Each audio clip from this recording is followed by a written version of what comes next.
ಒಂದು ದಟ್ಟವಾದ ಕಾಡಿನಲ್ಲಿ ಒಂದು ದಿನ ಇದ್ದಕ್ಕಿದ್ದಂತೆ ಗುಡುಗು ಸಹಿತ ಮಳೆ ಬರಲು ಪ್ರಾರಂಭವಾಯಿತು.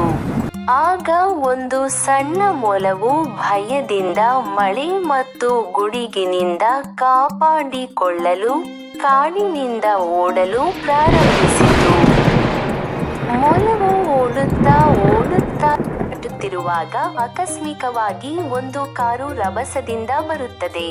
ಕಾರು ಹತ್ತಿರಕ್ಕೆ ಬರುತ್ತಾ ಮೊಲದ ಮೇಲೆ ಹರಿದು ಹೋಗುವ ತಡೆಗೆ ಗಾಯಗೊಂಡ ಮೊಲವು ನೋವಿನಿಂದ ನರಳುತ್ತಿರುತ್ತದೆ.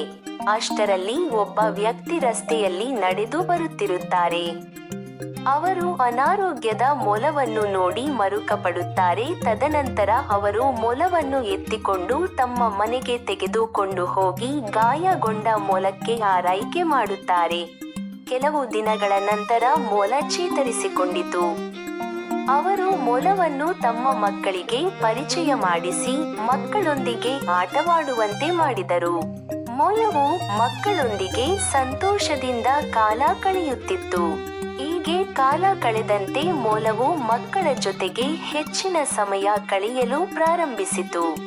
ಮಕ್ಕಳು ತಮ್ಮ ದಿನನಿತ್ಯದ ಹೋಂವರ್ಕ್ ಮಾಡಲು ಸಾಧ್ಯವಾಗದಿದ್ದಾಗ ತಾನೇ ಹೋಗಿ ಬಾಕ್ಸ್ಗಳನ್ನು ತಂದು ಕೊಡುವುದು ಮತ್ತು ಪೆನ್ಸಿಲ್ ಮತ್ತು ಎರೇಸರ್ಗಳನ್ನು ಎಳೆಯುವುದು ಮಾಡುತ್ತಿರುತ್ತದೆ.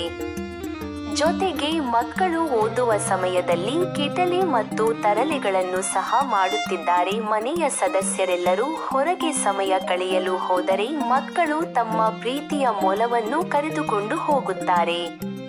ಅದಕ್ಕೂ ಒಳ್ಳೆಯದನ್ನು ಕೊಡುತ್ತಿದ್ದರು. ಇದೇ ರೀತಿ ಒಂದು ದಿನ ಮೊಲವು ಮನೆಯಲ್ಲಿ ಮಕ್ಕಳ ಬಾಕ್ಸ್ ಮತ್ತು ಸಾಕ್ಸ್ಗಳ ಜೊತೆಗೆ ಆಟ ಆಡುವ ಸಲುವಾಗಿ ಎಲ್ಲವನ್ನೂ ನೆಲದಲ್ಲಿ ಹರಿದು ಹಾಕಿ ಚಿಂದಿಯಾಗಿಸಿತ್ತು. ಮಕ್ಕಳು ಬಂದು ನೋಡಿ ಬೇಜಾರಾದರೂ ಸಹ ಮೊಲದ ಮೇಲೆ ಯಾವ ಕೋಪವನ್ನೂ ತೋರಿಸಲಿಲ್ಲ. ಹೀಗೆ ತನ್ನನ್ನು ತಂದು ರಕ್ಷಿಸಿದ ಮನೆಯ ಯಜಮಾನನಿಗೆ ದಿನನಿತ್ಯವೂ ಸಹ ಮಲಗುವಾಗ ಕಾಲು ಕೆರೆಯುವುದು ಮತ್ತು ಎದೆಯ ಮೇಲೆ ಮಲಗುವುದು, ಬೆಳಗಿನ ಜಾವ ಬೇಗ ಹೇಳುವುದಕ್ಕೆ ಸಹಾಯ ಮಾಡುವುದನ್ನು ಮಾತ್ರ ಮರೆಯುತ್ತಿರಲಿಲ್ಲ. ಜೊತೆಗೆ ಕೆಲವು ಬಾರಿ ಅಡುಗೆ ಮಾಡಲು ಅವಕಾಶವನ್ನು ಗಿಟ್ಟಿಸಿಕೊಂಡು ಸಹಾಯವನ್ನು ಮಾಡುತ್ತಿತ್ತು. ಹೀಗಿರುವಾಗ ಒಂದು ದಿನ ಭಯಂಕರವಾದ ಸಿಂಹ ಒಂದು ಆಹಾರ ಹುಡುಕುತ್ತಾ ಕುರಿದ ಆ ಮನೆಯತ್ತ ಬಂದು ಮೊಲವನ್ನು ನೋಡಿ ತಿನ್ನಲು ಹೊಂಚು ಹಾಕುತ್ತಿತ್ತು. ಮೊಲವು ಸಿಂಹವನ್ನು ಕಂಡಕೂಡಲೇ ಗಾಬರಿಯಿಂದ ಹೆದರಿಕೊಂಡು ಕುಗುತ್ತಾ ಮಕ್ಕಳು ಇರುವ ಕಡೆಗೆ ಓಡಿಹೋಯಿತು. ಆಗ ಮಕ್ಕಳೆಲ್ಲರೂ ಸಿಂಹವನ್ನು ನೋಡಿ ಮೊಲವನ್ನು ಬೇಟೆಯಾಡಲು ಬಂದಿರುವುದನ್ನು ತಿಳಿದುಕೊಂಡರು. ಆಗ ಮಕ್ಕಳು ಯೋಚಿಸಿ ಎಲ್ಲರೂ ಸೇರಿ ಭಯಪಡುತ್ತಾ ಜೋರಾಗಿ ಕೂಗಿಕೊಂಡು ಸದ್ದು ಮಾಡುತ್ತಾ ಸಿಂಹವನ್ನು ಹೆದರಿಸಿ ಹೊರಗೆ ಓಡಿಸಿದರು. ಆ ಸಮಯದಲ್ಲಿ ಮೊಲವು ಸಿಂಹದಿಂದ ಕಾಪಾಡಿದಕ್ಕಾಗಿ ಎಲ್ಲರಿಗೂ ಧನ್ಯವಾದ ಹೇಳಿತು. ಮತ್ತೆ ಎಲ್ಲರೂ ಸಂತೋಷದಿಂದ ಮನೆ ಸೇರಿದ್ದಾರೆ. ಅವತ್ತಿನಿಂದ ಮಕ್ಕಳು ಭಯಗೊಂಡು ಮೊಲವನ್ನು ತಮ್ಮ ಜೊತೆಗೆ ಮಲಗಿಸಿಕೊಳ್ಳಲು ಪ್ರಾರಂಭಿಸಿದರು. ಹೀಗಿರುವಾಗ ಒಂದು ದಿನ ದಟ್ಟವಾದ ಅರಣ್ಯದಲ್ಲಿ ಇದ್ದಕ್ಕಿದ್ದಂತೆ ಕಾಡ್ಗಿಚ್ಚು ಹರಡುತ್ತದೆ. ಆಗ ಬೆಂಕಿಯು ಕಾಡಿನ ಪಕ್ಕ ಇದ್ದ ಮನೆಗಳನ್ನು ಸಹ ಸುಡುತ್ತಾ ಮೊಲ ಇರುವ ಮನೆಗೆ ಆವರಿಸುತ್ತದೆ. ಆಗ ಮನೆಯ ಯಜಮಾನನು ಗಾಬರಿಯಿಂದ ಎದ್ದು ನಿದ್ರೆಯಲ್ಲಿದ್ದ ತನ್ನ ಮಕ್ಕಳನ್ನು ಎತ್ತಿಕೊಂಡು ಭಯದಿಂದ ಮೊಲವನ್ನು ಮರೆತು ಮನೆಯಿಂದ ಹೊರಗೆ ಬಂದು ಬೇರೊಂದು ಕಡೆಗೆ ಹೊಡಲು ಆರಂಭಿಸುತ್ತಾನೆ.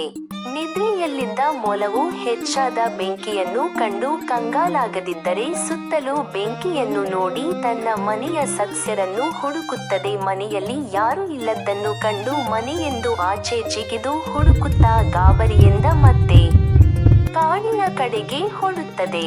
ಕಾಡಿನಲ್ಲಿ ಹೊರಡುತ್ತಿರುವಾಗ ಹುಲಿ, ಕರಡಿ, ಆನೆಗಳನ್ನು ನೋಡಿ ತನ್ನ ಹಳೆಯ ನೆನಪು ಮಾಡಿಕೊಂಡು ಭಯದಿಂದ ಮತ್ತೆ ಅವತ್ತಿನ ಹಾಗೆ ಸಿಂಹ, ಹುಲಿ, ಕರಡಿಗಳು ಇಲ್ಲಿ ಯಾರಾದರೂ ನನ್ನನ್ನು ತಿನ್ನಲು ಬಯಸಿದರೆ ಏನು ಮಾಡುವುದು ಎಂದು ಹಿಂದೆ ಸರಿಯುತ್ತಿದೆ.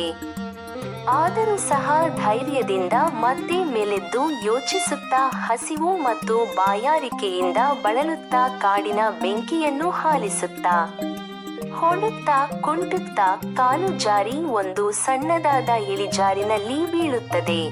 ಮತ್ತೆ ಜೀವದ ಹಂಗು ತೊರೆದು ಮೆಲಿದ್ದು ಸಾಗುತ್ತಾ ಒಂದು ಸಣ್ಣ ಮರದ ಪೊಟರೆಯ ಕೆಳಗೆ ಕುಳಿತು ಯೋಚಿಸಿದೆ. ತನ್ನ ಮನೆಯ ಸದಸ್ಯರು ಮಾಡುತ್ತಿರುವ ಪ್ರೀತಿ ಮತ್ತು ಆರೈಕೆಯೆಂದು ನೋಡಿಕೊಂಡಿದ್ದು ಮತ್ತು ರಕ್ಷಣೆಯಿಂದ ಇದ್ದ ಜೀವನವನ್ನು ನೆನೆದು ಕಣ್ಣೀರು ಹಾಕುತ್ತದೆ.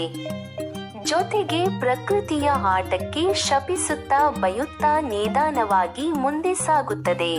ಹೀಗೆ ಮುಂದೆ ಸಾಗುತ್ತಾ ಇರುವಾಗ ತಾನು ಇದ್ದ ಸದಸ್ಯರ ಜೊತೆ ಕಾಲ ಕಳೆದ ಹಳೆಯ ಜಾಗಕ್ಕೆ ಮತ್ತೆ ಬರುತ್ತದೆ. ಆಗ ಆ ಕಡೆ ಈ ಕಡೆ ಕಣ್ಣು ಹಾಯಿಸುತ್ತಾ ನಿಧಾನವಾಗಿ ಸಾಗುತ್ತಿರುವಾಗ ಅಲ್ಲಿ ಮೊಲವು ತನ್ನ ಹಳೆಯ ಗೆಳೆಯನನ್ನು ಕಂಡು ಸಂತೋಷದಿಂದ ಹತ್ತರಕ್ಕೆ ಓಡುತ್ತದೆ. ಆದರೆ ಆಗ ಮುಂದೆ ಏನಾಗುತ್ತದೆ ಎಂದು ತಿಳಿಯಲು ನನಗೆ ಕಾಮೆಂಟ್ ಬಾಕ್ಸ್ನಲ್ಲಿ ತಿಳಿಸಿ, ಅಥವಾ ನೀನೇನಾದರೂ ಈ ಕಥೆ ಯಾವ ರೀತಿ ಇದೆ ಮುಂದುವರಿಯಲು ಬಯಸುತ್ತೀರಾ? ಇಲ್ಲಿ ತನ್ನ ಪ್ರೀತಿಯ ಮೊಲವನ್ನು ಕಳೆದುಕೊಂಡ ಮಕ್ಕಳು ದುಃಖಿಸುತ್ತಾ ತನ್ನ ತಂದೆಯ ಬಳಿ ಹೇಳುತ್ತಾರೆ. ಮುಂದಿನ ಕಥೆಯನ್ನು ಹೇಳುವುದಕ್ಕೆ ಇನ್ನು ಯಾರೂ ನನ್ನನ್ನ ಸಬ್ಸ್ಕ್ರೈಬ್ ಮಾಡಿಕೊಂಡಿಲ್ಲ ಎನ್ನುತ್ತಾರೆ. ಈ ಕಥೆ ಕೇಳಿದಕ್ಕಾಗಿ ಧನ್ಯವಾದಗಳು.